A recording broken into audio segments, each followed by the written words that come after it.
Hello, I'm Ariel Hammond, and this is Chapter 15, Alone Again.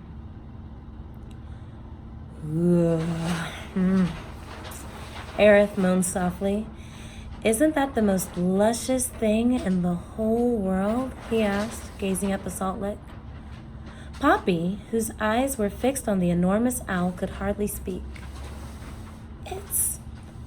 It's awful, she barely squeaked. Aerith turned to her. What are you saying? He demanded. Look, cried Poppy, trembling as she pointed to the owl on the barn. Aerith turned, looked. Never noticed that before, he grunted.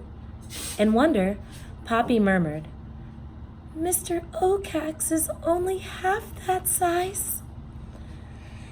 Aerith shrugged, then went back to gazing at the salt. Well, girl, he said, have you figured out how you're going to get that salt for me? Poppy, still in a state of shock, managed only to shake her head. Aerith took one long, last, loving look at the salt and turned. You know where to find me, he said. Don't let me down. With that, he began to waddle away. Aerith! Poppy cried, her fearful trance broken. Wait! The porcupine peered around peevishly. What now? He grumbled. You aren't just leaving me here, are you? What else am I supposed to do? Help me, Poppy said in a small voice. Poppy, we made a deal. I'd get you here, you get me that salt. I've done my part, now you do yours. But no buts, Aerith snapped, lashing his tail in irritation. Poppy backed away. I'm going home now, but I'll be waiting. With a final glare, he said, Keep your promise, Furball, and marched off. Poppy started to run after him, but tripped on something and fell flat. When she got up, Aerith had disappeared among the corn. An unhappy Poppy dusted herself off. It was then that she noticed what had tripped her. It was one of Aerith's tail quills. When he'd flounced his tail, it had fallen out. Poppy picked up the quill gingerly. She'd never really looked at one so closely before. It was mostly black and made of long fused hairs, just as Aerith had said. One end was blunt. The other end, the sharp end, was ivory white. With fascination, Poppy examined the tiny barbs.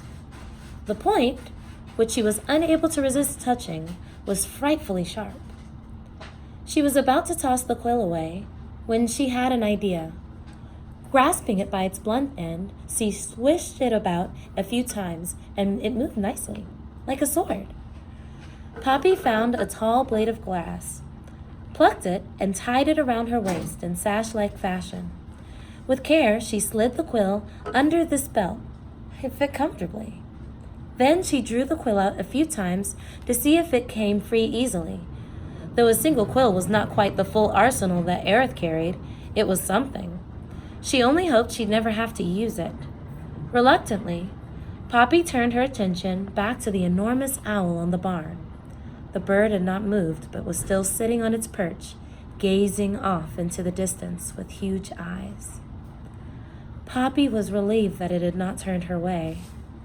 The realization that at any moment the owl might turn and discover her made Poppy retreat into the corn, but not so far that she'd be unable to peer out. Once hidden, she tried to make sense of her situation. It was all very well to have reached Newhouse, but now that she'd arrived, she still had no real clue to why Mr. Okax would not permit them to move here.